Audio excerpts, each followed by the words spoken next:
now in the post-lunch session. Order number 3, sir. In the name of the Honourable Acting Leader of the Senate, to move the second reading of the Barbados Tourism Product Authority Amendment Bill 2019.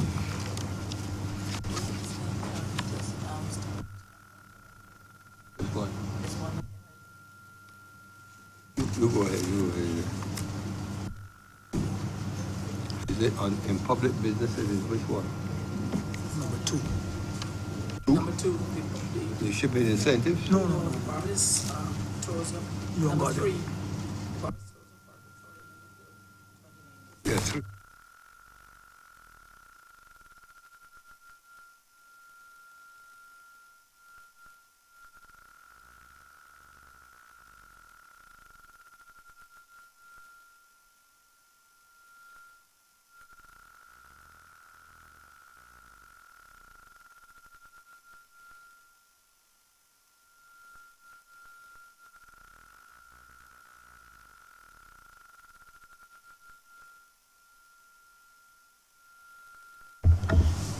Mr. President, this bill, the Barbados Tourism Product Authority Amendment Bill 2019, is a piece of legislation that is being brought forward to exempt the Barbados Tourism Product Authority from the payment of import duties on particular materials and articles, including apparel and also marketing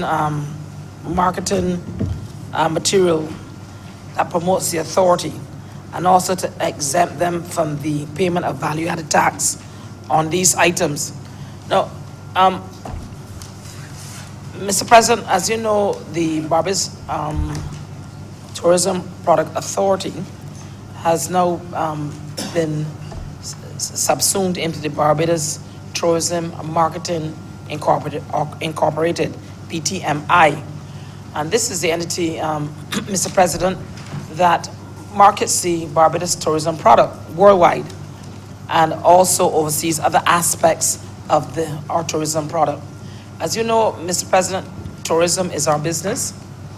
Tourism is an integral part of the revenue base for Barbados. What I can say is that tourism has continued to improve. The tourism numbers speak for themselves. In another place, the Minister responsible for tourism would have spoken about many of the changes and improvements to what's happening to the Barbados tourism product. Earlier, Mr. President, as you know, we spoke about shipping and its importance to tourism. We spoke about maritime affairs and its importance to tourism with the cruise business and cruise industry continuing to see making leaps and bounds. We know that we have home porting now, and we will continue to do so, where that helps with your certainly revenue base for your tourism product.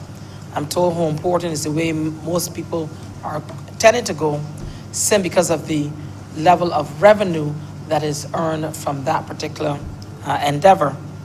So, Mr. President, this bill really and truly is one that the BTMI already has these particular concessions. This is more of a tidy up piece of legislation that really should have been done before, but we are certainly doing it now, and to ensure that everything is within compliance as to what is required in order to have gotten or to get the exemptions under this particular section of the tourism product.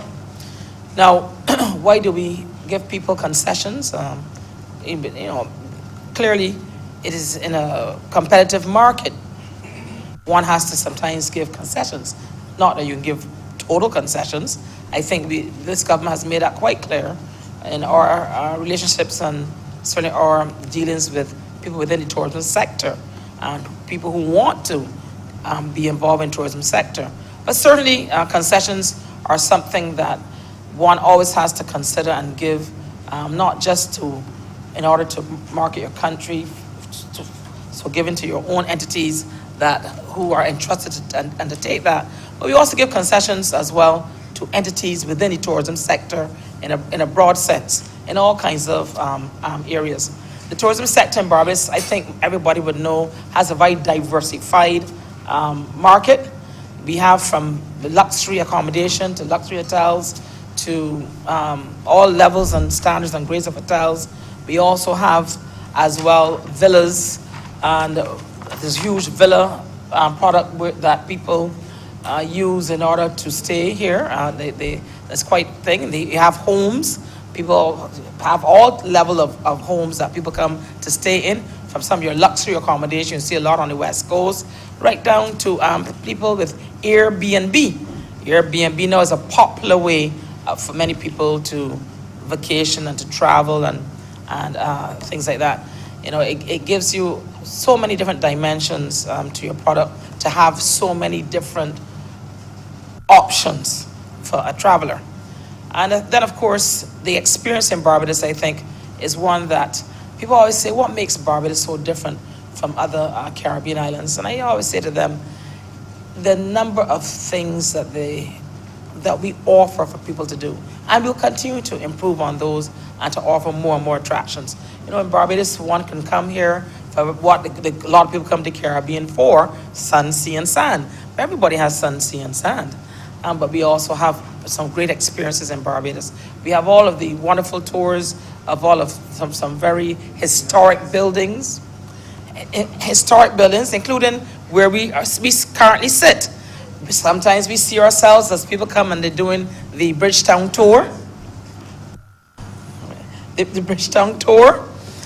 When they're doing the Bridgetown tour, we sometimes see them as, when we are here ourselves, and the Parliament buildings are certainly historic buildings, and you'll see people, the tourists here, when they do that part. Of course, we have the historic garrison area.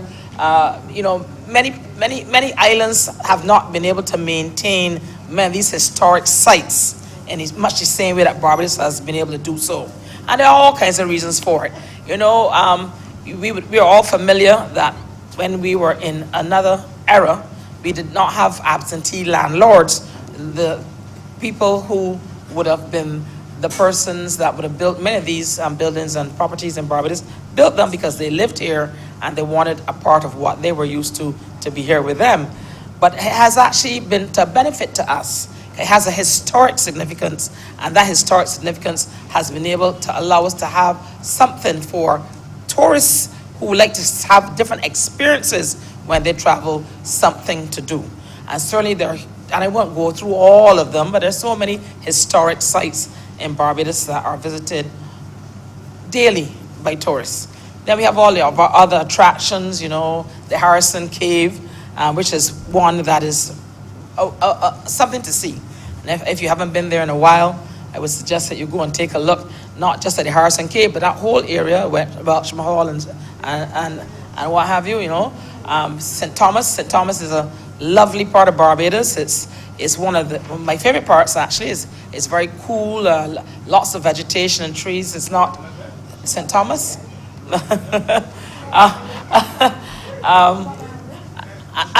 Unlike my colleague on the other side, Mr. President, I unfortunately don't live in St. Thomas.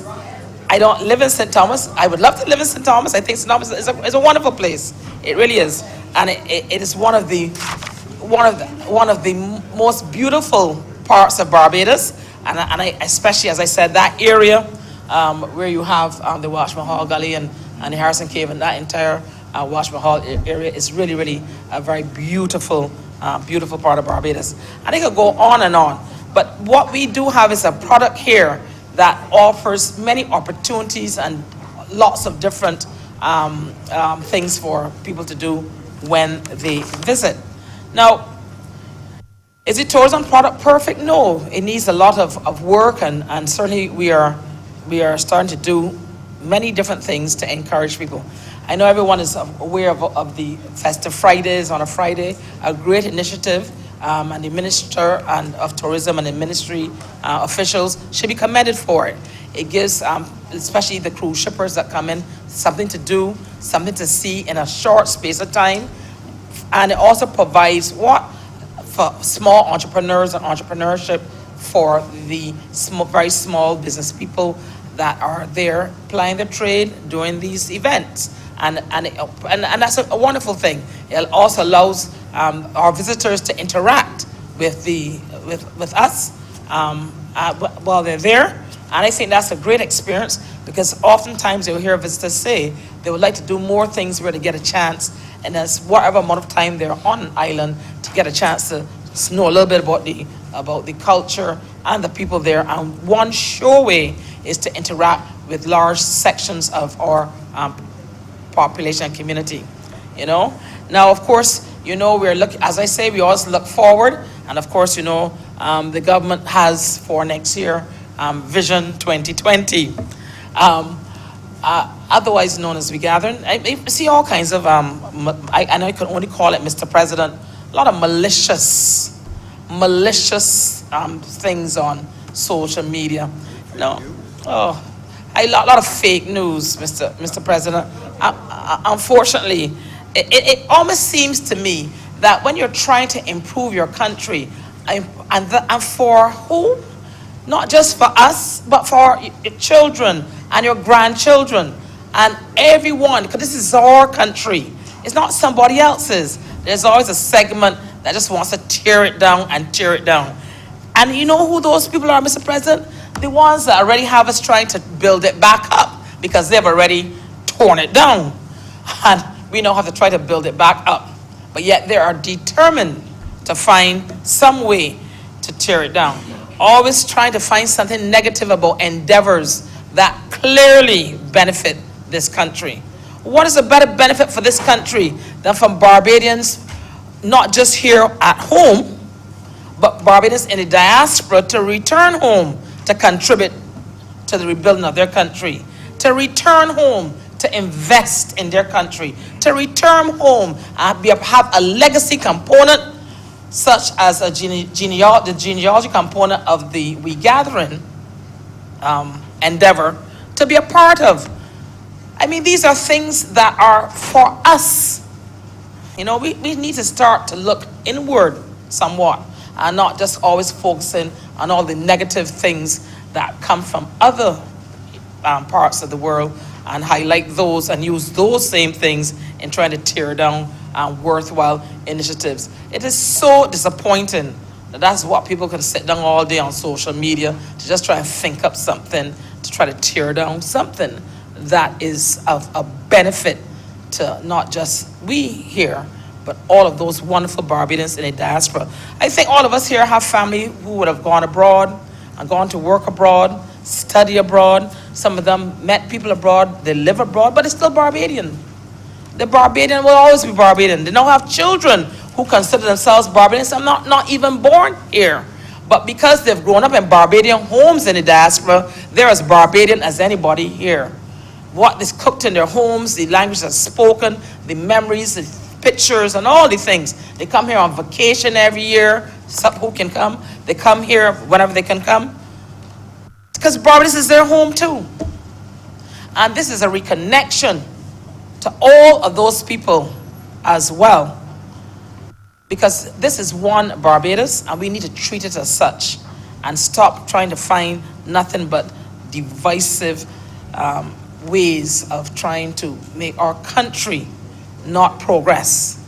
So as that's enough for now on certainly Vision 2020.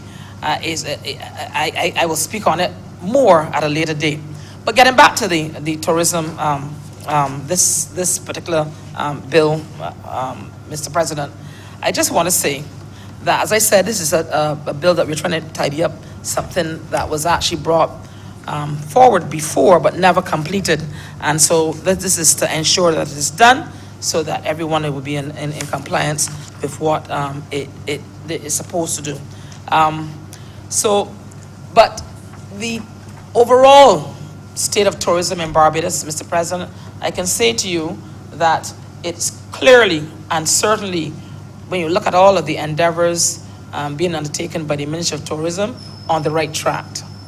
It's on a track to not just improve the tourism sector for us as a country, but certainly to also assist in, as Senator Holder from the Small Business Association would clearly understand, provide opportunities for entrepreneurs in Barbados.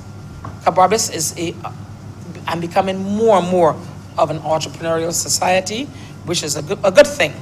And there's no doubt that that sector gives all kinds of opportunities to all kinds of people who have all kinds of ideas of different things that they want to bring to this market in order to improve the tourism product. And that's why sometimes, as I said, Mr. President, you do give people incentives in order to help them in that endeavor. But, Mr. President, getting back to this, and these are my last few words on it, and then I will take my seat. Just to say to you that again, it is simply a very simple thing here, and that is to amend the duties, taxes, and other payments, and making of the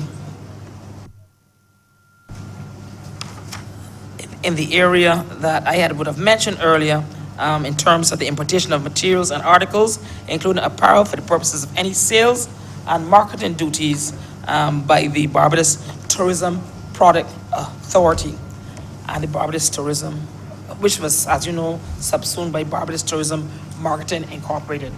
And with those few words, Mr. President, I beg that this bill be read a second time. Senator Franklin. Thank you, Mr. President. I had no intention of speaking today, but this matter came up. I didn't know it was coming. But let me first start by declaring my interest. There is no longer a Barbados Tourism Product Authority. We amended the act, but there's no longer one. And it has been replaced. Well, I can't say it has been replaced because the Barbados Tourism Authority, that was split into two entities. One deal with marketing and the other deal with something else. They didn't even know what they were doing. And no, I said they didn't know what they were doing because they don't know what they were doing when they split the two of them apart. One became a statutory board, the Barbados Tourism Product Authority, and the other one became a company registered under the Companies Act. That is now Barbados Tourism Marketing, Inc. But let me declare my interest first before I proceed. The Barbados Tourism Marketing, Inc. Yes, I have an interest. I represent the majority of the staff there. They were represented elsewhere before. Huh? They were represented elsewhere before, but I found favor with them, or they found favor with me, whatever it is. I represent the majority What of staff. So numbers the are we thing, speaking about? 10 or 12? no, sir. The staff is about 40. I have a majority, sir. Very well, sir.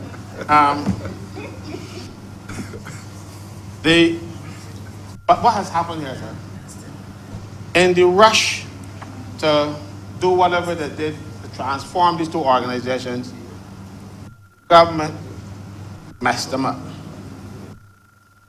The persons who were working under the Barbados Tourism Product Authority, they continued with the benefits that the Tourism Authority had. They have pensions and gratuity, and that is attractive public service. The Marketing Inc., however, they were like a poor cousin. So people who were working, doing similar jobs at the authority, and that they were being paid far better than those at the Tourism Marketing Inc. You know, they were not bound by public service salary scales like the public authority. So we had a situation where managers came in, managers and other staff, to be truthful, doing the same work, but one person's salary was far higher because no, you're not governed by the public service thing. This company, so you brought in a friend and you get them a big pay. Not a lot of work, just a lot of money. And that is causing some disaffection among the staff because we have managers, same level, but one is getting $2,000 a month more than the other one. Currently, as we speak. Well, I'm not blaming you because you took it over, but you gotta fix it.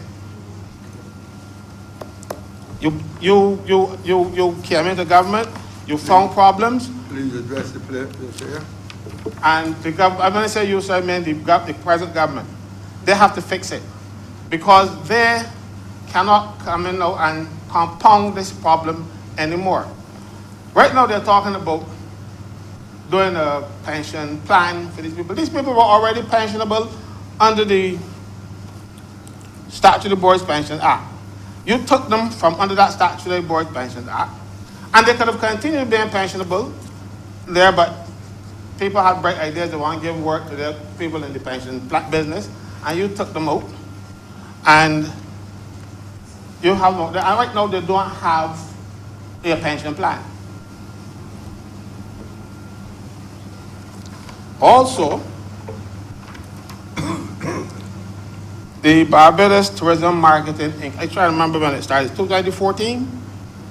I don't remember. But according to the Employment Rights Act, those people under Section 13, when the contract of employment is contemplated, the employer must, I got that somewhere over here, man. Yeah. The employer shall, prior to or forthwith upon the commencement of the contract, give the people a statement of employment particulars. Those people didn't get the statement of employment particulars yet. They are breaking the law, and they continue to break the law and treat these workers like though they don't matter. I have a great difficulty with government agencies, government statutory boards, government companies, ignoring people's rights. Even if we do it in here, even though we ignore people's rights, because, and I mind you again, I don't have any members of parliament in my union yet. Yes. But I will still mention something on their behalf. And I get back to this Tourism Product Authority thing. Sir, Parliament, the administration of Parliament is run by a statutory board, and as such they are bound by the Holidays with Pay Act. We have a situation in here where members of staff are only allowed to take vacation when Parliament has recessed. Well, just recently we had a recess, but we had joint committees, joint select committees. So these people are going to take the holiday. I have a difficulty with that. I'm a trade unionist, and I can't sit down here and force people to do what I know to be wrong for my benefit. Because, one, if you want to check it, Section 4.4 of the Holidays with Pay Act. You must give a person his vacation if he wants it. You cannot require that person to take peace now and peace here. That must be agreement between the parties. It cannot be part of their conditions of service. So what you need, you either need more staff so that one could go off and the business of Parliament can still be running, because government ain't cheap. So if you want to do this right, you got to provide the adequate staff so that people can get their time off when they want to go to New York, when they got a little time off, or even St. Lucia. They must be able. Still a favorite of yours, huh? Yes, sir. They must be able to take their holiday, not saying, well, Parliament is in session. Yeah, Parliament is in session, but there are people with certain rights that you have to look out for. They are the employees of Parliament. They're not your slaves. And they must be treated like any other employee, because this is not the government service. No, Parliament is not the government service. Parliament is a statutory board. And statutory boards are bound by the provisions of the Holidays with Pay Act. Either you need another clerk and some other support staff, Oh, you're breaching the law. I don't want to take the Employment Rights Tribunal because they can't know. It's as simple as that, sir. But that was an aside that came to my mind because I remember I saw these people working during the last recess. I felt for them, honestly, because they wanted to do the impossible, and they wanted the impossible done overnight. Somehow they got it done. They got the impossible done. You're still on their side, elaborate and sustain. Right? No, but I'll get back there. Thank you. Thank you so much for redirecting me. But I just wanted to draw that to your attention because it is happening. Why I mentioned that in this context, because it is not only happening I have to get some fun here. in here, it's happening at the Barbados Tourism Marketing Inc. as well. But we're not even talking about the tourism market, we're talking about the Tourism Product Authority. Right? So I'm showing you that it is widespread and notorious government's bad behavior toward its staff. Not only down there, at the Tourism Product Authority, that's why I use Parliament as another example to show that you got a lot of things to fix. The government has a lot of things to fix. The Tourism Marketing Inc. now, as I said, set up as some poor cousin to what the Product Authority was. It seems as though no administration knows what to do with tourism marketing and tourism development. Every time a government changes, they change the structure for tourism. Tourist board, tourist authority, tourism product authority. But you have workers there, who don't know where they're going or what they're doing because people just ignore them in the scheme of things. Somebody comes up with a bright idea and they call it some tourism thing. And as a result, the workers suffer. No terms and conditions of service, no pension plan. And during the last redundancy, sir, no, this is where I have a problem with this particular administration now. During the last redundancy, they sent home people. Yeah, everybody, people from everywhere went home. Even places that they shouldn't have gone home. I know they bring back other people. Not the ones that you sent home, no. They sent home people, they sent home workers knowing full well that their jobs should not have been made redundant. And now they're bringing back others. Not some of the same people. But if you send me home in error, or if not in error, through whatever means you did it, because you're trying to satisfy the IMF that you have to cut down your staff, and you send them home, and then you realize now that there need to be an increase in staff back to do the same work, you bring other people. But not only that, they've sent home some people at the lower level and brought home bringing people at the higher level to do the work that the lower level people were doing. This is what has been happening in Barbados today at the Barbados Tourism Marketing Inc. I understand, because I used to be a politician. And I understand looking and helping to find jobs for workers, because God, Lord knows I have found jobs for hundreds of people in my time. But I've never disadvantaged anybody to find a job for somebody else. And this is what is happening here today at the Barbados Tourism Marketing Inc. And public service generally. We will get a chance to speak, I hope, on the piece of legislation that's coming with the hospital. So a lot of that's what I want to say, I will reserve for that. But I don't want it to be still next week, or whenever we're going to bring this bill. So I'm going to leave that out for the time being. But suffice it to say, we have to clean up the Barbados Tourism Marketing Inc. I have applied for recognition as the bargaining agent, or my union rather, has applied for recognition as the bargaining agent for this authority, and it's been blocked. Even though this company make deductions from the wages of the staff members, and they know that they have a majority of people, but they're blocking it because they don't want progressive union leadership in there. Very good. They pay me, but they don't want me in there. No. I'm not blowing my trumpet, ma'am. I am just telling you the facts. Senator Moore, when she was introducing this, she mentioned Harrison Scale. And that also is something that I want to address for years now. You know? You know there are people who live on top of what is Harrison Scale. And are you aware that you owe the land from the center of the earth to the sky? So everything, so when you go under people's houses and occupy it, you're occupying their property. You haven't paid them for it. You don't give them royalties for any of the money that you make in Harrison's Cave, because Cave belongs to the people who live on top of it. Yeah.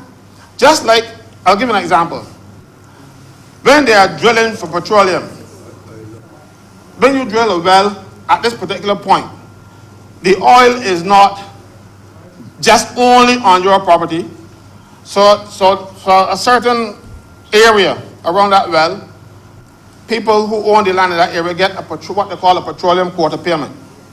I used to process those payments years ago, so I know about it. And so the same principle should apply. You are occupying my property, or you're using my property to make money, so those people at Harrison's Cave should be paid. Mind you, some of the acquisitions ain't finished yet, you know. You took up people's land all these years, people ain't get paid for it yet. You are under my house. It's like going to my cellar and starting a business and not giving me nothing. That's what's happening in St. Thomas. So people talking all kind of fancy about St. Thomas, nice and thing, but the people in St. Thomas, I'm not running with St. Thomas. The people in St. Thomas, I understand the net is. The people in St. Thomas. Mr. President, on a point of order. The goodly senator is misleading the House. I didn't want to interrupt Mr. President, but he called my name. And as far as I know in every conversation with myself, I am not running in any constituency. Thank you very much. Present or future? Sir, after I was speaking about her, so I was there, Senator Holder.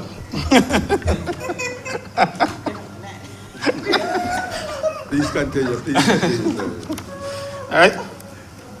But just because Senator Moore mentioned Harrison's Cave, I had to touch on it because I know those people. I canvassed the area with those people. I know a lot of them. I used to live in Bexman Hall. Right? So those people, and I spoke to them years ago about this. That's when I was a member of the Baptist Labour Party. But after I see how your behavior, I couldn't stay, so I had to leave. You know what I'm talking about? So we need to pay those people at Harrison's Cave, people in St. Thomas. You're occupying their property and you're not giving them a cent. It is like going under their house, as I said, their homes, set them a business, and give them nothing. They own the cave. They own it. It is their property. But, and check the lawyers. The lawyers will tell you that I'm correct. You own everything from the center of the earth. And I believe that Harrison's Cave is somewhere between the center of the earth and the sky.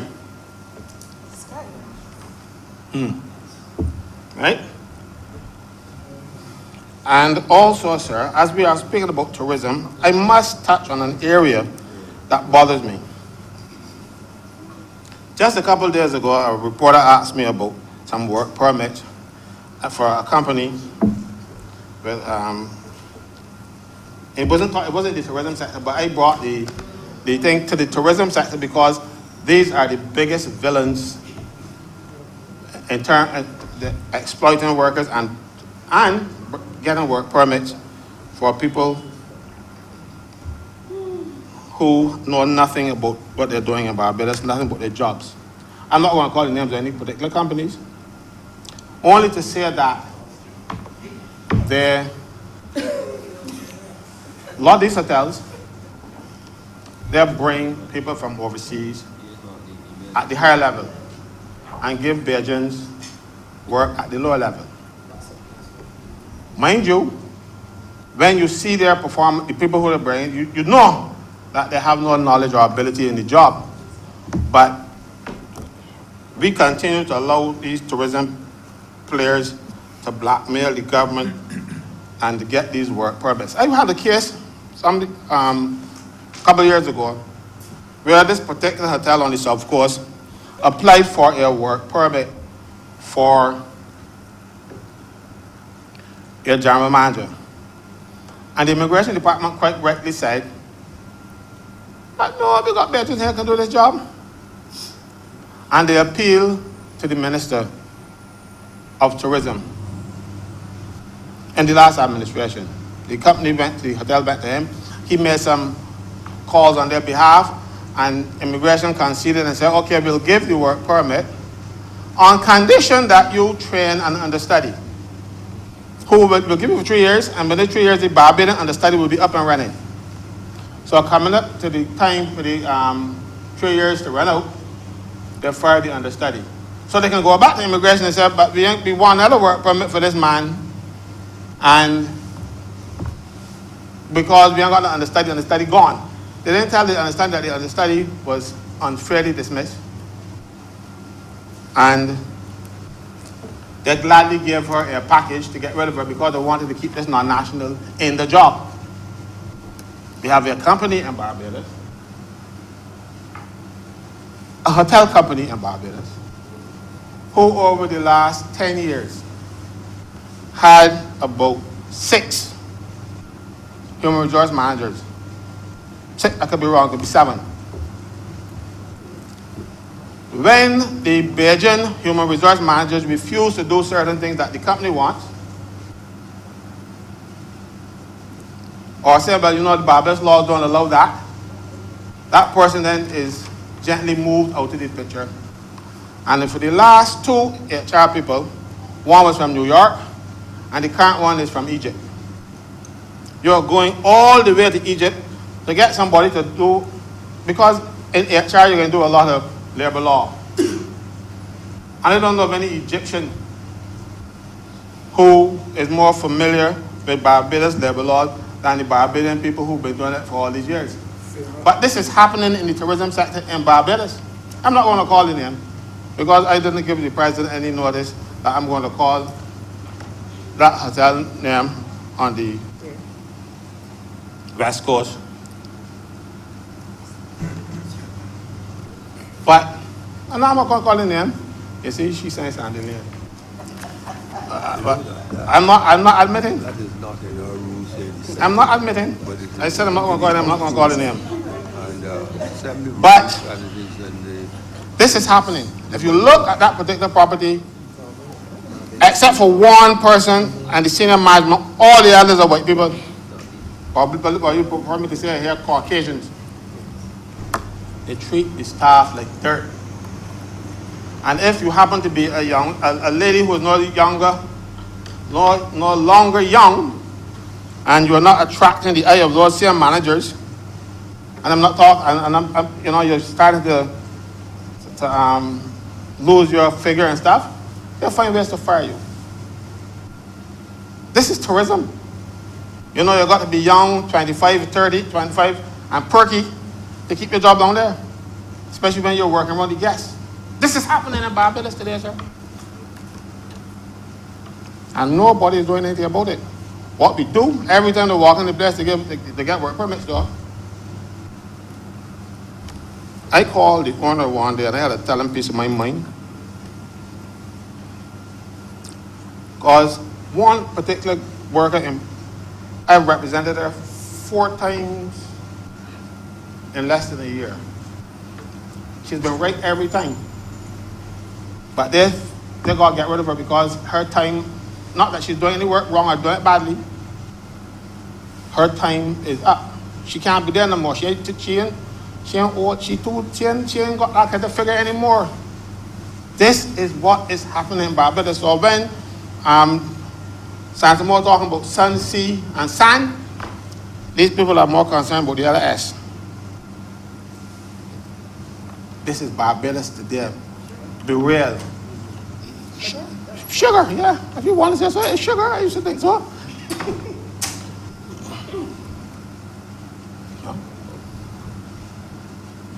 So I've dealt with work permits. And now, finally, sir, the concessions that these people get. This section here ain't got nothing in it, you know. This is only the government now trying to make their former people look good without saying so, because this is bad work that they didn't do. You know, because you are amending a piece of legislation to provide for something that should have been done in 2014. Santa Moore didn't say that, but I don't know what she's hiding, covering up for them, because she's not ready to put 2 jobs in them today. But this is something that should have been done in 2014. So I said, they don't have much in it. Because we are giving the Chief Executive Officer of the Barbados Tourism Product Authority permission to do certain things. There's no longer a Chief Executive Officer. You are trying to validate the actions of that person who actually had broken the law from 2014 till now. I didn't hear Santa Moore say that. But that's what's happening, you know, because you give people concessions and you sign off the Controller of Customs saying that these people are entitled to tax concessions on his certificate, but he had no authority or law to do it. So that's what I'm saying. So when you see me talking about, I'm glad that you mentioned tourism, so I can talk about the things I want to talk about. Because this, sir, really irrelevant to what's going on in Barbados today. This thing done, it didn't happen in the morning, you know. So I want to talk about tax concessions. We have companies in Barbados, or one particular company in Barbados, who came here, set up their business, and government threw everything at them. Things that they want, things they didn't want. They gave them all the concessions that they needed. Mind you, people who were struggling in tourism for years in Barbados can't get the concessions. People who fought, who were part of the industry for years and doing their best to keep Barbados afloat. And then one player coming and 40 years concessions was granted this. I know we playing catch up trying to give the other people concessions. And I can tell you why I believe this thing happened. Other people in Barbados were interested in those properties. Even one person mortgaged their property, got a mortgage to acquire these properties in Barbados so they could take it over. But the last government didn't want that person because that person wasn't interested in paying them anything. But we went ahead and got this concession. We gave these concessions to a company we know accustomed paying things. How we know this? Because that company operating in another Caribbean country, Turks and Caicos, had to do a deal with the government. The government needed money, so they took, I think about $13 million or something off of them for not prosecuting them for bribing officials. Yeah. So we knew they were corrupt before we bought them. I don't know if that was the reason we bring them. So you can get your thing too, but you never know, some of that might be in New York, in the breast, you never know.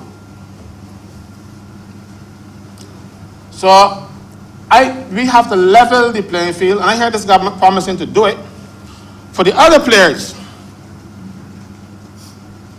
that were given, because you have people not paying taxes for 40 years or 25 years and then 50% tax for another God knows how many years. I can add to good. The government, not this present government, so don't get vexed with me now. The government, knowing full well that the persons that they were doing business with were not flying above the radar, and they went ahead and gave concessions to them, knowing full well that these people were bribing people in other jurisdictions. It is on the record. You don't have to take my word for it. You will see they had to pay out money to the government of another Caribbean country to settle their bribery cases. So we come in here and get them everything, so God knows what's coming back. Just like the other company who we give tax concessions to build a supermarket, who now applying for work permits again for a person that's already here in Barbados. Because they met him 2 days ago at the Labor Department, he shook my hand. But they're applying for a work permit for him to come to Barbados to be a store manager. And I shook his hand in Barbados in the Labor Department 2 days ago. So this whole thing that we're doing in Barbados in terms of the tourism, in terms of the work permits, and all of this, it's a farce. Right? This government needs to get to the bottom of. You were elected to clean up this place. You promise that you're going to get to the bottom of corruption and fix it. Well, I'm telling you about some now. I want it fixed. Because it is not going down to the benefit of the people of this country. I don't know who is getting the benefits or who used to be getting the benefits, but I don't want you now to replace the people who were getting the benefits. I want you to clean up. Mr. Chairman, and Mr. President, sir, as I said, I will support the government on this cleaning up exercise that they're doing now, because you can't undo it. And they're just tidying up for the sake of the record. Because this is all that we are doing now. We are giving the Chief Executive Officer the power to certify materials imported was for the exclusive use that haven't been imported back as far as 2014. But they have been done.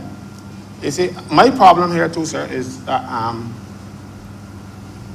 civil servants got to stop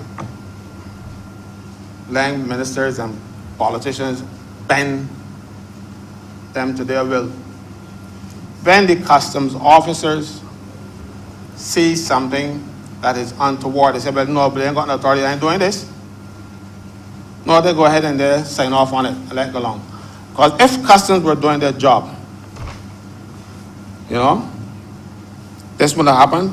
I remember there was a guy in customs. I recently saw an obituary for him, a fellow called Joey Lord.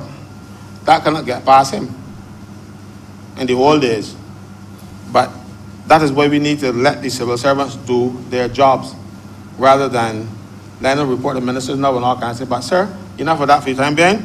I'm very grateful to you for this opportunity and for the latitude you provided. Thank you very much, sir.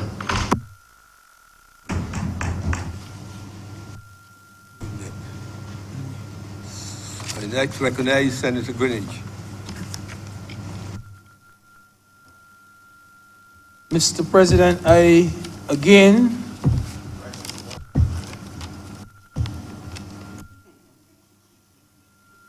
had made no plans to speak in the afternoon, but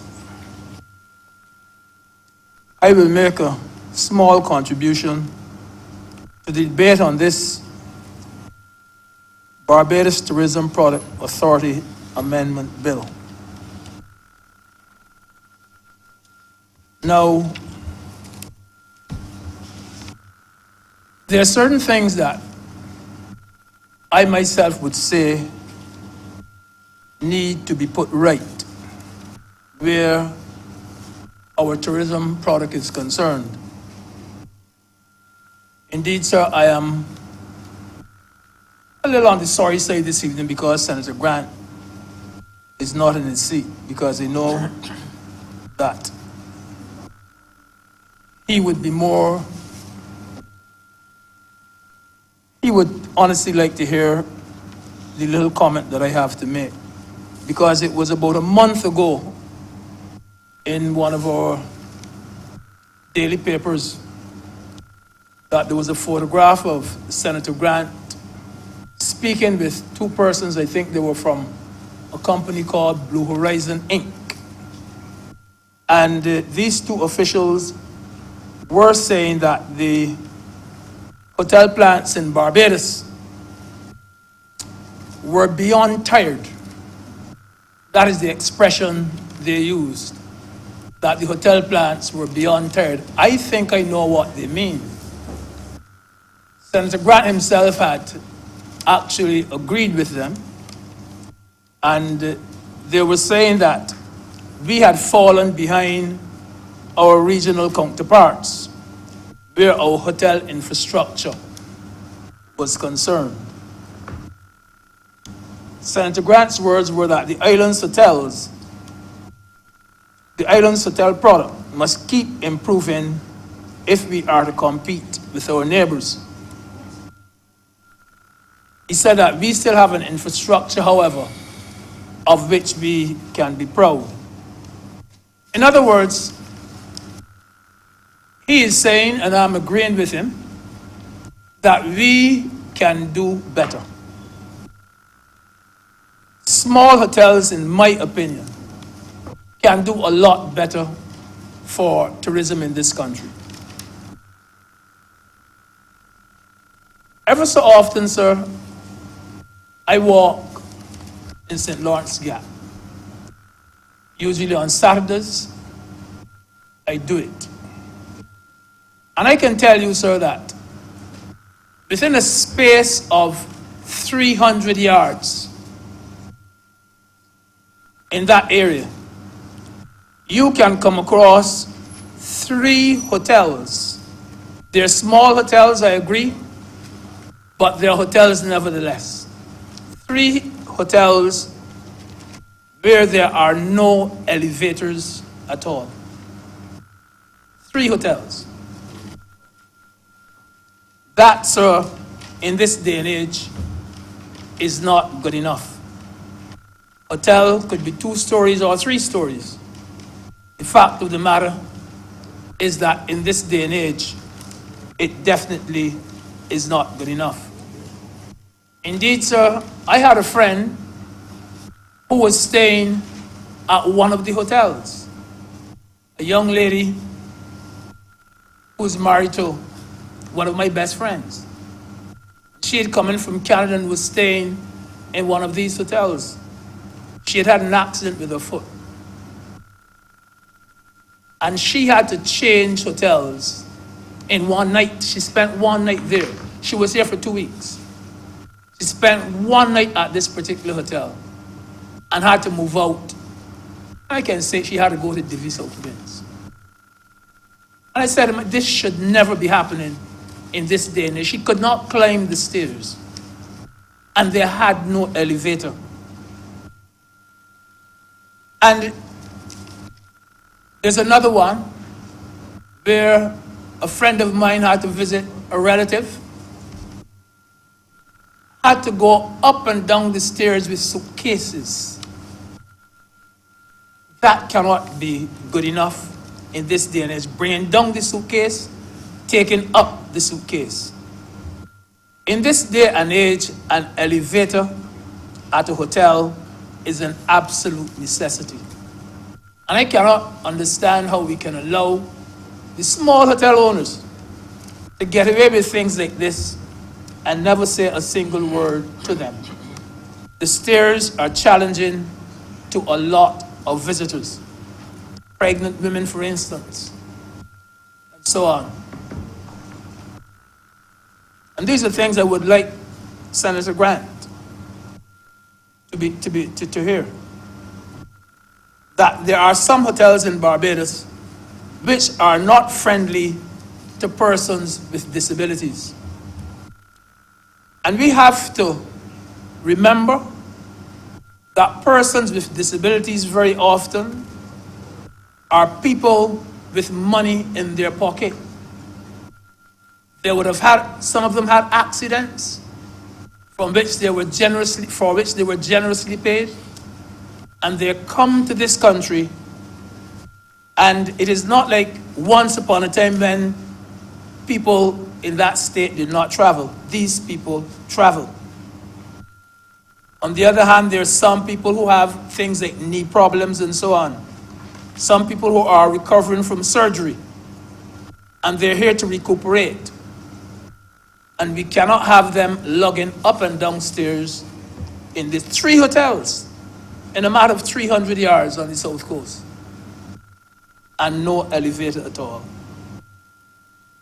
People should be given that option if they come here to be fit. I know there are people who come to get away from it all and to say, I don't even want a television in my room. I don't even want a computer. You know? I want to get it. If they want that preference, then by all means, let them have it. But I think that by and large, we cannot have small owners of small hotels being so complacent. If we want to be world class, Mr. President, want to be categorized in that way, then we have to act as world class. We must be ahead of our competitors and not lagging behind. We can do better, sir. We can do better. Years ago, sir, this particular omission of an elevator could be referred to as a mistake. But today, sir, it can only be regarded as resistance to progress. That is exactly what it is. You don't have to have 4 elevators on the spot. You can have a single one, and that will be enough. So the second thing that I want to mention, I had mentioned it in the previous debate on tourism, and it is that we still have here in Barbados some vagrants, some people who are a turn off for the tourists. They run alongside them, they want to touch them, they want to shake their hands. And sometimes, let us be honest, they are dirty. And I'm not saying that they smell awful. No, I'm not going to say that. But there can be a turn off for the tourists. They run in front of them, they run behind them, they run alongside them. What I can say, sir, is that in Bahamas and the Cayman Islands, I can tell you, I don't know how they did it or how they're able to do it, but you don't see those vagrants because those places mean that you are not to do anything whatsoever to make life uncomfortable for the tourists who visit here. But as I'm saying, it can be extremely annoying. I had a friend who went from Turks and Caicos to Haiti just a few days ago. And she was telling me that she is not going back there again because the people were annoying and run alongside her and smelly and all different. And she said she is not going to visit there. Another friend from Canada, she went to Santo Domingo. And the same thing, not going back again because of the annoyance from the tourists. But we have quite a few of them in Broad Street and the Gap, and so on. Now, let me be quite honest in this though, that I confess that it is not an easy matter to deal with at all. It's not an easy matter. We are caught between a rock and a hard place because these people, they belong and they live here, they're ours. We cannot ban them from Broad Street or from St. Lawrence Gap. They are annoying, but they are not criminals. And that is where our problem really is. They are not people that you can reason with very easily either. And Mr. President, some Bajans know the harm that they can do. And when some Bajans see them, the Bajans will tell them to stop harassing or stop annoying the tourists. The answer, sir, could very well be in more regular patrols along these areas. But there again, police manpower could be a problem. It's not an easy problem to deal with. We are caught between a rock and a hard place, but it's something that we have to pay some attention to. And when it comes to Barbadians as a whole, where tourism is concerned, sir, the slogan that tourism is our business and we have to play a part. And we have to ensure, sir, that those people who visit Barbados have a Barbadian experience that they will never forget. I am pleased to say that in recent times, we have not been hearing a lot about tourists being robbed and tourists being attacked and tourists being taken advantage of, and this is a good thing. And let it continue so. We have to encourage them, the tourists, to sit and chat in places like our rum shops. Have a drink with them. I marveled maybe about 6 weeks ago, when I attended a parliamentary conference. And a Canadian lady who was attending the conference, she was speaking to the Speaker of the House, Mr. Arthur Holder. And she was talking about an evening that Arthur Holder, when she was in Barbados, took her to a rum shop in Barbados. And if you hear how she could reminisce about it, and she could remember the name of nearly every person who was in that rum shop. And she was like looking forward to coming to Barbados just to go back there again. I can tell you too that in St. Philip, where I live, just across the street from my house, a business there. And about 3 years ago, tourists passed there, stopped. And then recently passed again and said that for the 2 years or the 3 years they were away, they were thinking of this place every single day. And they were so happy to come back to Barbados again. So we do not know the impression that we leave on the minds of some of these people. My experience personally is even beyond that. I usually have every Christmas day, you could almost say my whole district, come to my house for the last 35 years. Every single, I've never missed one. And a few years ago, a relative of mine he drives a taxi, he brought a tourist. And he said, I have a friend of mine and his wife, and they're here. These are my friends, I pick them up every time they're here. And they want to know if they could come by you for Christmas time. I said, man, bring in the people and still you gotta ask me that. And he brought them in. If I tell you now that the Christmas after, they were back. And the Christmas after, they were back. And they're coming back this time again. They're coming back this time again. And you see, you do not know the impression that you made. And they sat down there and they watched Barbadians at home. Watch how Barbadians made jokes and laughed and so on. And this is why, yes, it is our business and we have to play our part.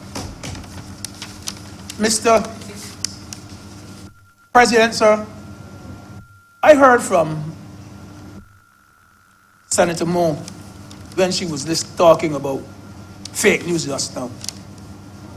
And I have to go a bit negative on this one, because there are some political animals, you would have to describe them, who literally hate this particular administration so much that to me they would go down on their knees and pray for the worst to happen to this country. Pray for something to happen to stop tourists from coming to Barbados. There are people who behave like that. Every time something positive is done in Barbados by this administration, those haters seem to die a little. When we do something good, they seem to die a little. You know, sir, it's just a little over a month ago, I remember Minister Abrahams having to come on the radio to inform the country that sewage was not flowing in the streets of Worthing, along Worthing.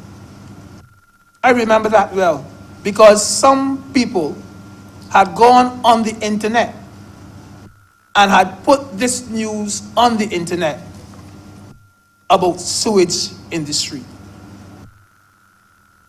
It is true, sir, that we had never said that the work that we had put in there was to last forever. We had never said that. But I think only the Almighty will know how long that will last. But just to do something bad, something wicked, someone would go on the internet to put this fake news there. And therefore, the most we can do, sir, is to beg Barbadians not to let politics put them so low as to do harm to their country by fake news. Do not wish the worst for Barbados. Do not put out misinformation up there which will hurt this country. Mr. President, I think I've come to the end, and with those few words, sir, I'm obliged to you.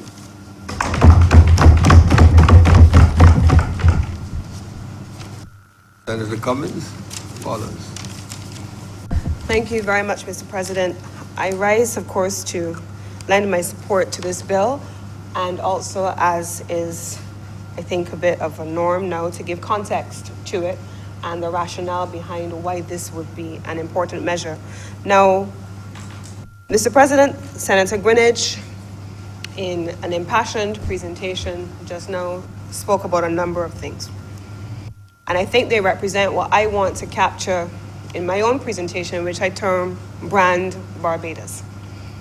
So this bill, Mr. President, speaks to the provision of duty-free access as it relates to import duties levied by the Customs Department for the purpose of marketing Barbados under the umbrella of the agency that is so charged. So, Mr. President, if we understand the role being played by the entity that is now the Barbados Tourism Marketing, Inc., and the entity that was absorbed within it, which is now, which used to be called the Barbados Tourism Product Authority, you understand the important role that this entity, all combined, plays in representing Brand Barbados, and the role that is played, Mr. President, by marketing materials both at home and abroad. I want to raise a few things, Mr. President, as it relates to Barbados' product, and I want to put that in the context specifically of cruise tourism, Mr. President. Now, the Barbados port I mentioned earlier, as we were speaking on the other matter, receives around 810,000 passengers on cruise vessels every year, and around 453 cruise ships call on the port every year, Mr. President. When those passengers are purchasing a cruise, they're not necessarily buying a cruise today for a cruise that will take place next month when the cruise season opens. In this year, 2019, perhaps close to 80% of cruise packages on board cruise ships are already sold out for cruise season 2020. And the reason for that, Mr. President, is marketing. The marketing of a destination and all that it has to offer. And that is the role being played by the entity that we are considering here today, Mr. President. 80% of those tour packages, those cruises, Mr. President, incorporate tour packages. And I don't speak, it is not my custom, Mr. President, to say the first wild thing that comes to my head, and I typically don't speak off the cuff except on matters that I have some kind of empirical analysis to support, and I'm not going to deviate from that today, Mr. Chairman, so I have data to support what I have just said, for anyone who is unclear. Mr. President, in 2015, there's an organization called the Florida Caribbean Cruise Association, and they put out three-yearly reports on the state of the cruise industry. They map everything, number of ships going to destination. They study about 36 economies which receive ship calls, and they tell you exactly what passengers and the crew on these ships are doing, what the spend looks like, and that is the data that I will be using to demonstrate the power of marketing, because I'm not in the practice of guessing, Mr. President, or throwing out wild statements, Mr. President. I back up what I'm going to say with data. So,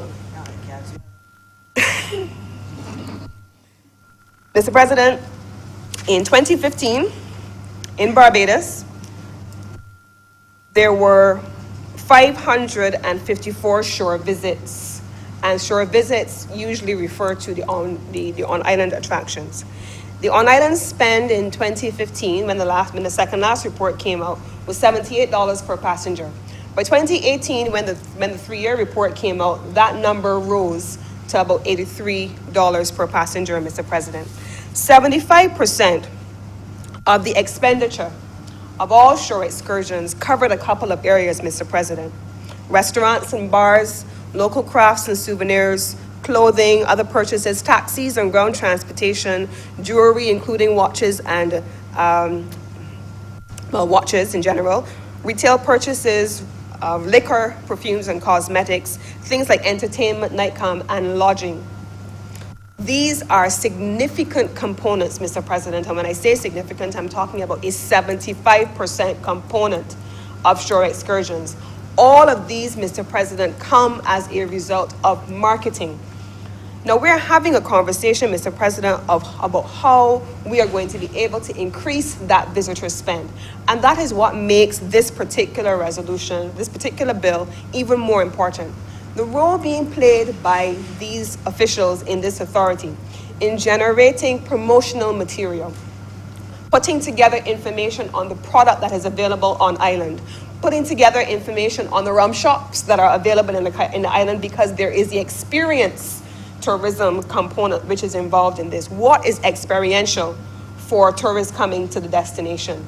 How do we put this into a package that then we are able to put into paraphernalia, put online, and we're able to engage in the provision of services without attracting the costs associated with them that are incurred through taxes?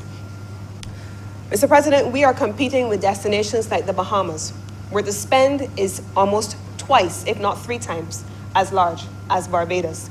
We're competing with destinations in the 36 economies that were studied, like Cozumel, Aruba, Puerto Rico, and they are spending in those destinations a significant sum more than they are in a place like Barbados. And so brand Barbados is important. The role that is being played by these entities is important to brand Barbados. And it is important, therefore, that these concessions be granted to these entities in order to facilitate them doing their work. It is important that when they are importing goods in particular that are a part of the marketing paraphernalia for brand Barbados, that they are able to do so duty-free and without attracting VAT. That is important, Mr. President, because as part of the operation engaged in marketing Barbados, this entire sector across these 36 economies generated somewhere in the vicinity of $3.4 billion. $3.4 billion. in the countries that were being studied, 79,000 jobs, and of that, for some of us who are interested in labor relationships, $903 million went in wages and salaries for workers in the domestic economy. So, Mr. President, I want to support this bill wholeheartedly and support the importance of continuing to implement similar measures which make the burden of doing business easier for a company that is so critical to the development of our national economy. This is going to be a short presentation, Mr. President, because I want to make 2 more points only. Now, this same entity is going to be involved in the coming months, certainly in the next season, in preparing for Barbados to have another facility.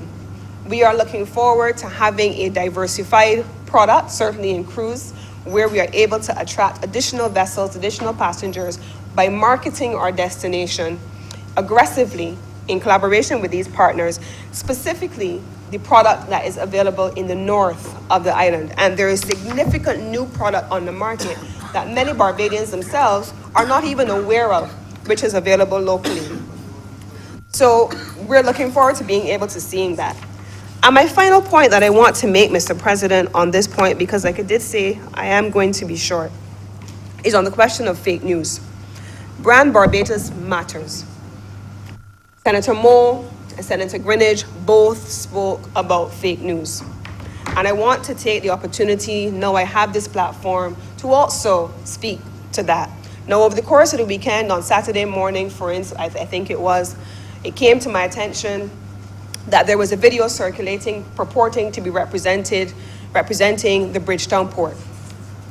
It purported that there were people inside the port engaging in what clearly, based on the video, was illegal activity. I want to take the opportunity in this space, Mr. President, to say that that is fake news. I want to say in this environment, Mr. President, that we are at the same time as we are spreading fake news, attempting to build Brand Barbados. I want to say, Mr. President, to those who continue to generate mischief for whatever purpose, that you are damaging Brand Barbados. And no amount of VAT concessions, waivers of duty, support for business enabling is going to do the trick if we continue to do damage to ourselves, Mr. President. And I want to take this opportunity to call on all right-thinking Barbadians. Senator Greenidge says, you may be driven by politics. I don't know. Whatever drives you, I want to say that we need to have a sense of national identity, national pride, and national responsibility.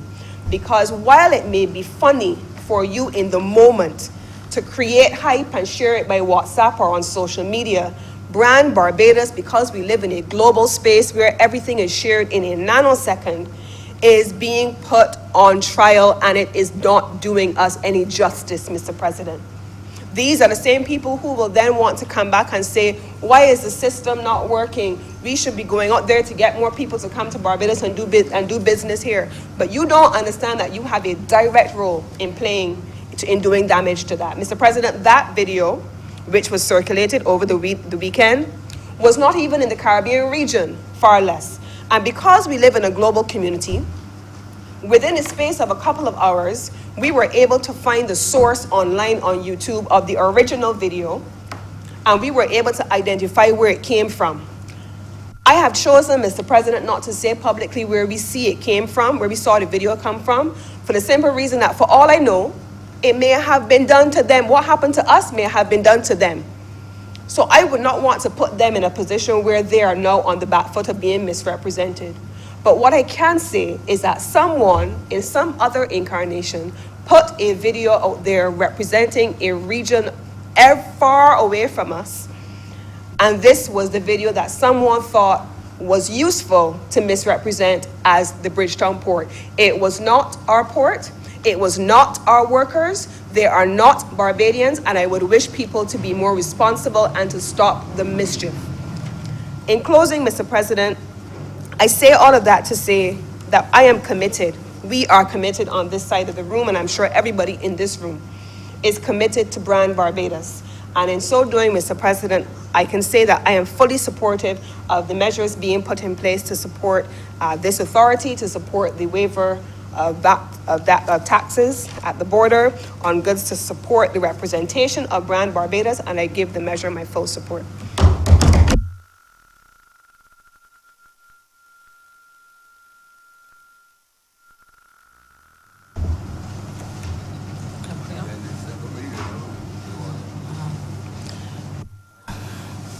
Mr. President, thank you. I certainly concur with the comments of my colleague, Senator Cummins, and certainly this bill is one that lends to the government's ability to have waivers of duty and that in instances where it is of a benefit to the tourism sector. And this is one such occasion. With regard to a comment made earlier by one of our colleague senators about changes, and people change entities, that change out individuals, that change. Sometimes in an industry or in anything in life, sometimes you have to make changes. I look even at things like communications. We are talking about fake news and communications. That has changed. And it's changed, some people say for the better, some will say for the worse, because you have different vehicles now and avenues of dissemination of information. Same thing within the tourism sector, same thing within the hospitality sector. Oftentimes you have to make changes to your product, changes to the way in which you're doing business in order to stay competitive in an extremely competitive industry. Barbados is not competing against the Caribbean, they're competing against the world. When a person decides to go on a vacation, they can go anywhere now. And it gets easier and easier to travel. So many Bajans I know tell me about their experiences in places like Vietnam and all over. These are Barbadians. So we are traveling all over the world. All over the world, we want them to travel to Barbados as much as possible. So sometimes you have to, Mr. President, make changes within your structure of the entities and within the structure of the actual tourism product to make it competitive on an international level. Because it's one world now, and we have to stop thinking of Barbados in a small context. I understand that what we do oftentimes is for the benefit of the country. And it's not always what might be ideal or what you want, but it's no ideal world. And we cannot then say one must be afraid to make changes simply because it may not be to the advantage or maybe to the disadvantage of some. Because sometimes you have to do what you know is right for your country. And I'll say that much on that, Mr. President, in terms of that. Now, back to the issue of tourism, I agree with Senator Cummins. Yes, there's much damage done to the brand with fake news. Social media has really started to have a set of people that believe that they must distort and change things. I was the most stunned person to see a video clip being circulated on social media of a member of parliament, minister of government, and it was a video clip that had been tampered with and distorted. So what they did was they took the video clip and they changed what they call the lower thirds, which you would know as what the person's name and their representation, their ministry. So they just changed it up and made it look like if somebody had put that up on CBC TV 8. Absolute rubbish. It's just, you know, yes, fake news again. They took too much fake news, and this is a real thing circulating. It is so disgraceful that people sit down and that's all they can find time to do is to take a clip and doctor it. There's no other word for it, Mr. President. It is a government minister, and they changed it and part of a very desultory title beneath his name by just changing one or two letters. Awful. Yeah, awful. It is ridiculous. Yes, because it was doctored. So, because it doesn't exist. So, but it's not, these things become easier to do because of technology, Mr. President, computer age, you can do these things quite easily. But what is disturbing is when people believe that this has any benefit to this country and any benefit to us as Barbadians. We are looking to rebuild our country, to get our country in line and in step with what happens in other countries, certainly within the Caribbean, much less extra-regionally, so that we are also able to compete on a very in a very difficult sphere. You know, and that's why, and I said I would not speak too much about it, but I go back again to Vision 2020. I still do not understand, and I think most Barbadians will understand, that individuals who would want to not see Barbadians come back home to reconnect with their family and friends, to give back to their community, and to do all types of things to try to dissuade what is an extremely good endeavor and project, really could not possibly have the interests of this country at heart, and of their families, because these are our families. One thing about Barbadians, they love the family. And one thing we love is a family reunion. And one thing I know is that most Barbadians, we have certain values that are intrinsically Barbadian. And they will always be. And it is the fabric of what makes us who we are. And I think that most people, and I think I heard someone use the expression, Mr. President, right-thinking people would want to see the best parts of what makes us Barbadian continue to be there, and not have this distortion by a few, obviously, idle individuals who want to use fake news in order to try to distort or destroy things that would be of assistance, certainly to our country and to our tourism product. Okay, it also has a benefit to our tourism product, because when Barbadians who live abroad come home, they're tourists too. When Barbadians have moved away, I think my fellow Senator Wiggins on the other side, who spent some time in London, would understand when people feel homesick. I remember when I lived abroad, I used to be homesick about certain things. Someone said, "But what you miss?" I told them pudding and sauce.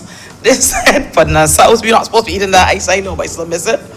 Because it's so Barbadian. Like, you can't go anywhere and get pudding and sauce that tastes like Bajan pudding and sauce. They got other pudding out there, don't get me wrong. They got pudding in Guyana, they got pudding in St. Lucia, they got pudding in St. Kitts, but it's not Bajan pudding. No, I don't know Yorkshire pudding, but they're right. They're rice-based puddings, where our pudding is sweet potato. So it has a totally different flavor, and the spices and all that. Yeah, the sauce, you can get sauce too, but it's not Bajan sauce, because the pickle is not quite a Bajan pickle. You know what I'm saying? So there are things that you miss. Some people miss pone. They tell me they miss pone because they don't see pone any, right? And of course, sea eggs. People miss sea eggs, and you know, and they miss many Barbadian things, because the things are just Bajan. You know, things like breadfruit cuckoo with little salt meat cook up in it, you know, pigtail. I'm not saying that I'm encouraging anyone to eat those things, Senator Haynes. I'm just saying those things happen to be Barbadian. Yeah, and it has some good Barbadian products, you know, dunks and fat porks and things like that. That are a little better, I suppose, for you. Golden apples and stuff like that. But anyway, Mr. President, back to, and let me don't be distracted, to this particular amendment. This amendment is one that needs to be done, and so I'm hoping all senators present will support it, because it allows certainly the Barbados Tourism Marketing Incorporated to get on with what they need to do in order to continue to grow and develop our tourism product. And I know that everyone here would want that to continue. And so with those few words, Mr. President, I beg to move that this bill now be read a second time.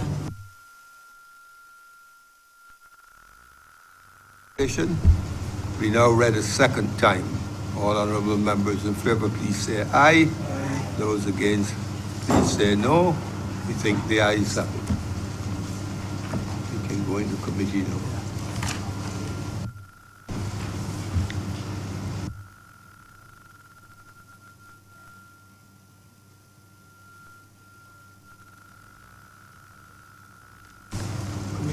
ask me to leave the chair and go into committee.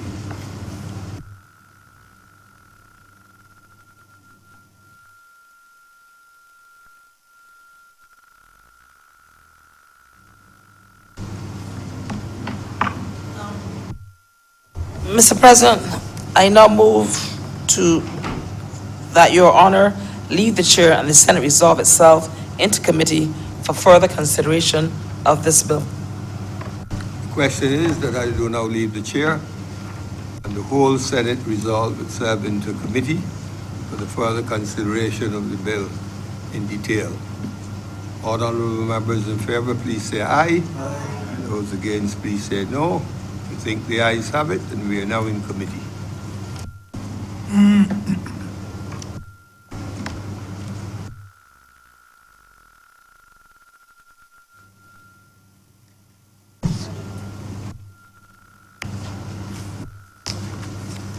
The Senate is now in committee. Clause 1. I move that clause 1 stand part. The question is that clause 1 stand part. Honorable senators in favor, please say aye. Aye. Those against, please say no. Methinks the ayes have it. Clause 2. Mr. President, I beg to move that clause 2 stand part. The question is that clause 2 stand part. Honorable senators in favor, please say aye. Those against, please say no. Methinks the ayes have it. Clause 3. Mr. President, I beg to move that clause 3 stand part. The question is that clause 3 stand part. Honorable senators in favor, please say aye. Those against, please say no. Methinks the ayes have it. Report. Mr. Deputy President, Mr. Chairman. Mr. Chairman, I beg that you now move I beg to move that you do now report to His Honor the President the passing of one bill in committee. The question is that I do now report to His Honor the President the passing of one bill in committee. Honorable senators in favor, please say aye. Those against, please say no. Methinks the ayes have it.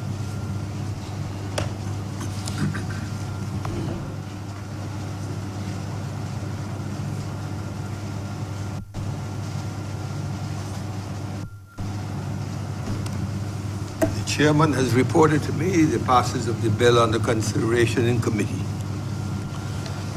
Mr. President, I beg to move that the bill is now read a third time. Question is that the bill under consideration be now read a third time. All honorable members in favor, please say aye. Aye. Those against, please say no. We think the ayes have it. Mr. President, I beg to move that the bill do now pass and be cited as the Barbados Tourism Product Authority Amendment Bill 2019. Question is that the bill under consideration do now pass and be so cited. All those in favor, please say aye. Aye. Those against, please say no. The bill has now been passed and will be hereafter cited as the Barbados Tourism Product Authority Amendment Act 2019. Order number 4, sir.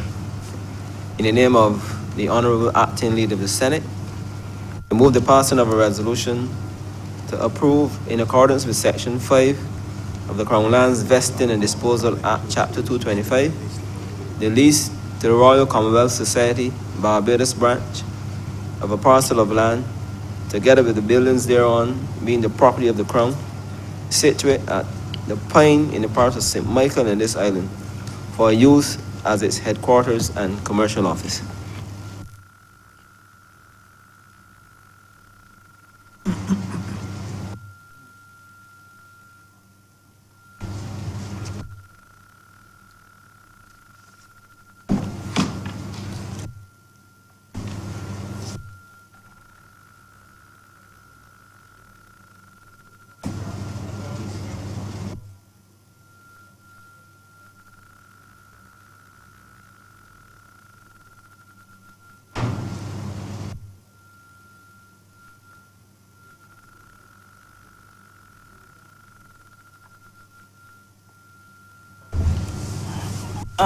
Mr. Chairman, This resolution is for these, as was just mentioned, it's to the passing of a resolution to approve lands in the Pine area to be leased to the Royal Commonwealth Society, the Barbados branch of it. It's a parcel of land that is, I think people know it as Pine Plantation or the Training Division. The Royal Commonwealth Society is a society, certainly that's been around for a very long time. It's all over the world, but we have a branch here in Barbados. That society does very good works. I think many Barbadians, sometimes they're not familiar with what societies do. They sometimes hear a name and they'll say, oh, the Royal Commonwealth Society, what's that all about? I don't know anything about it. I don't know who those people are, whatever.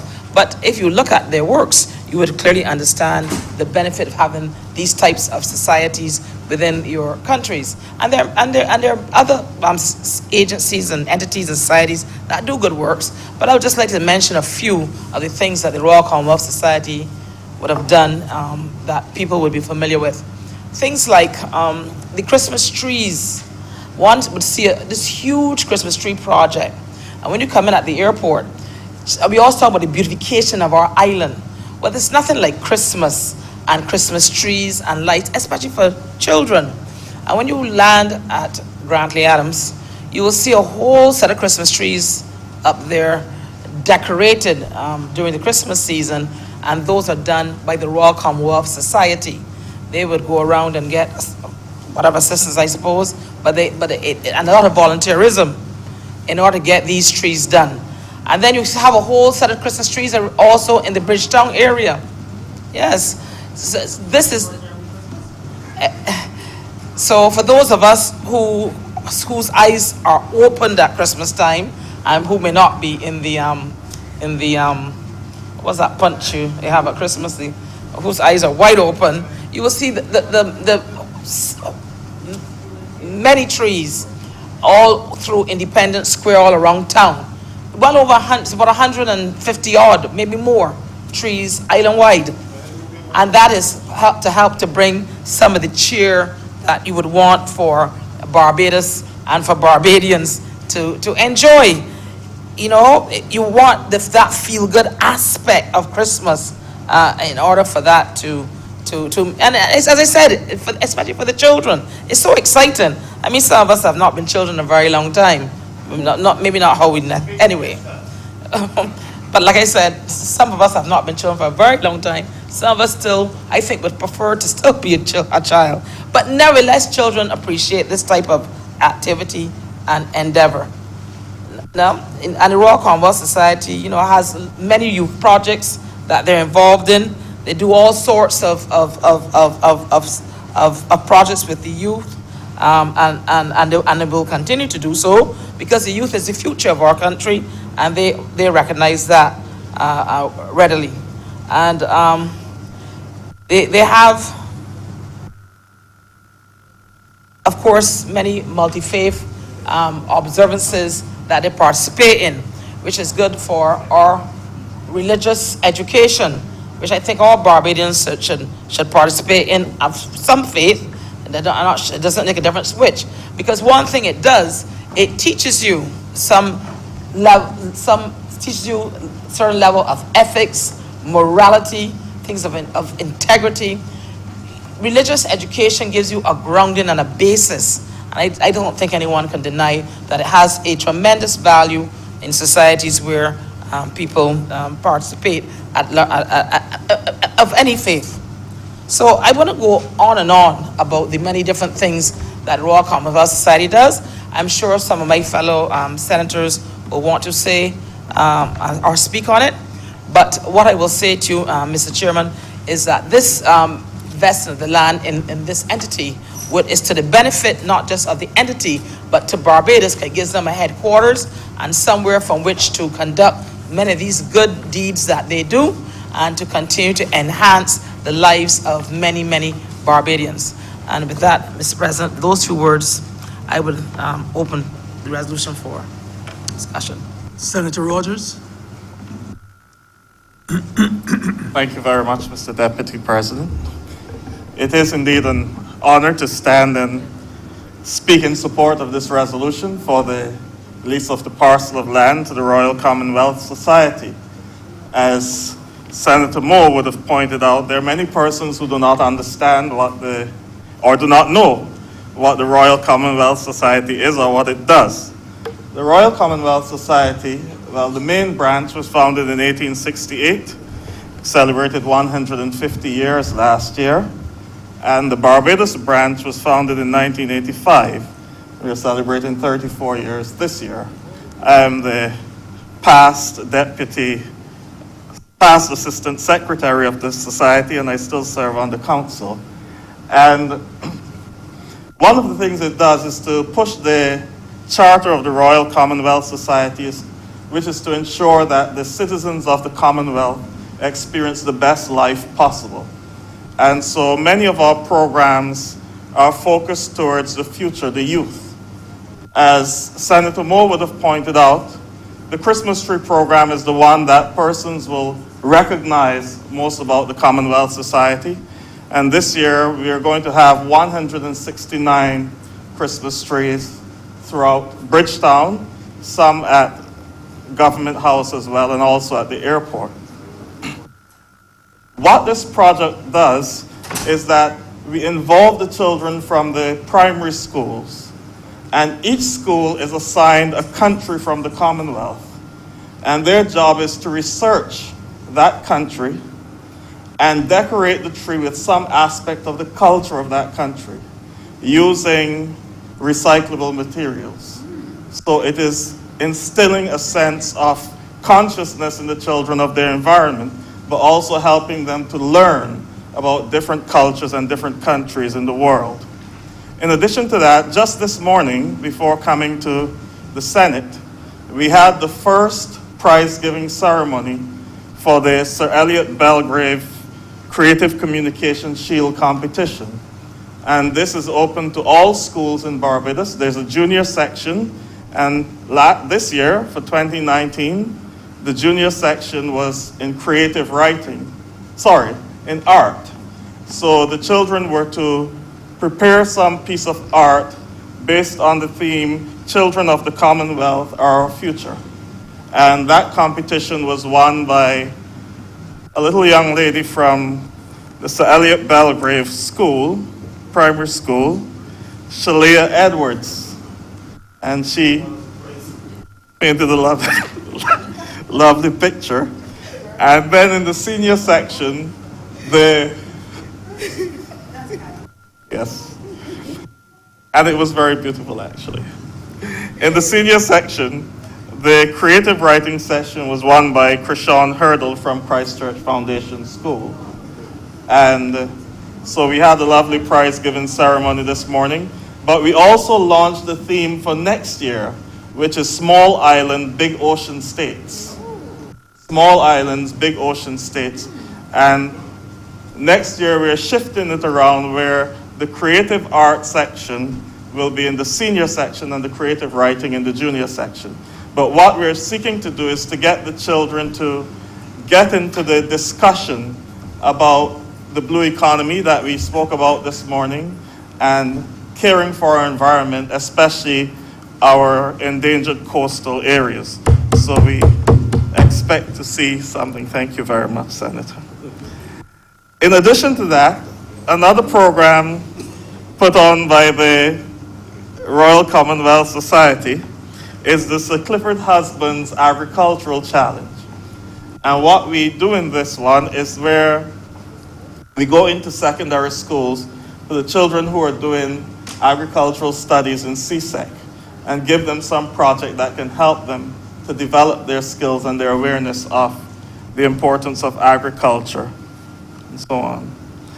We also had last year the Commonwealth Relay, and this was an event where, again, children from the various schools participated, and it was really a story of the development of the Commonwealth.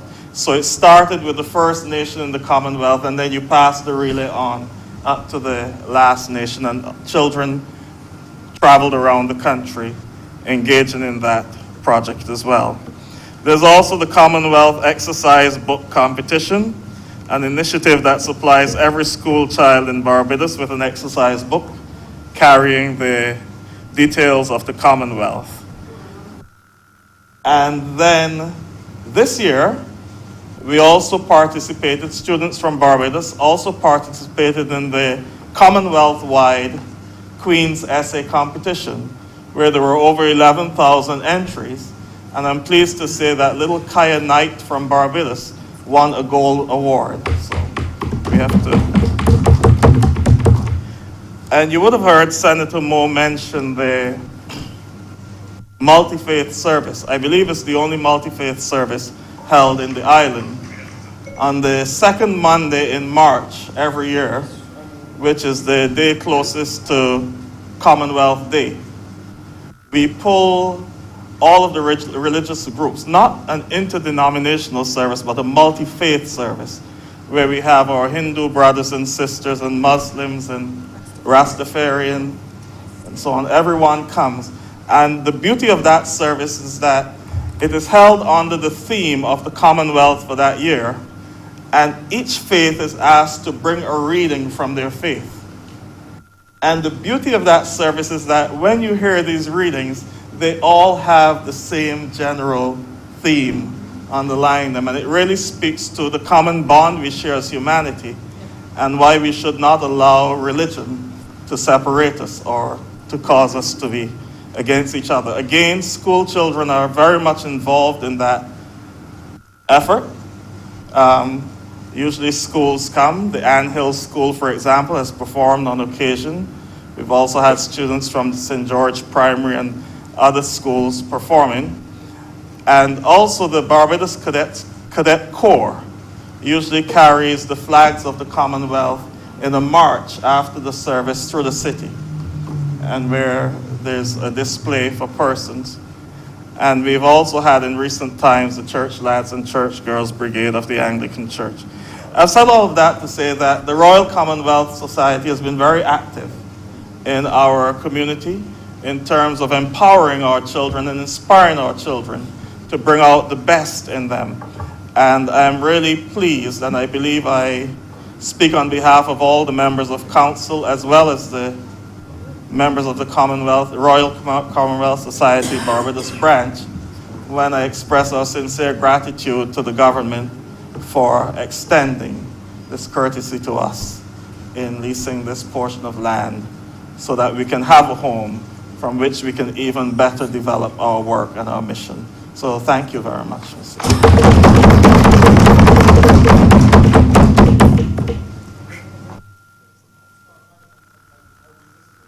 Come on, man, say something. There you go.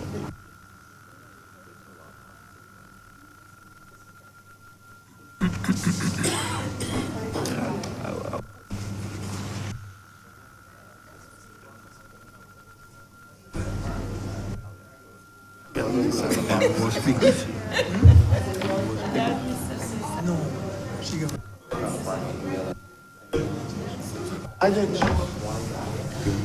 Mr. President, I think my fellow senator, Senator Rogers, very eloquently explained the mission of the Royal Commonwealth Society.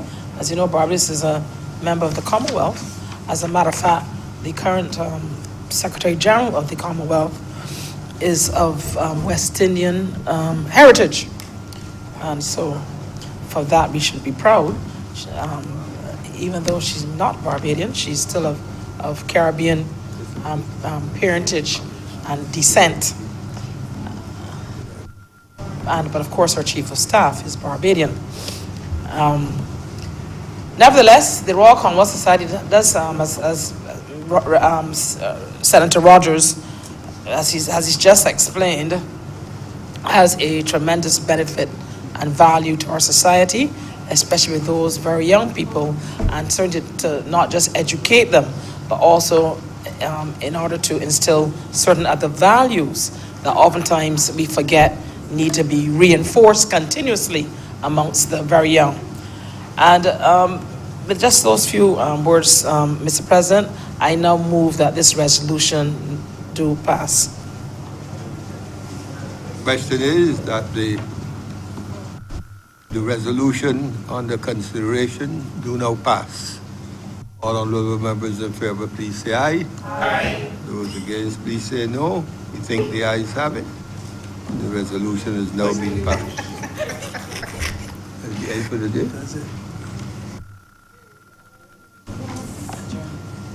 Adjourn for next week.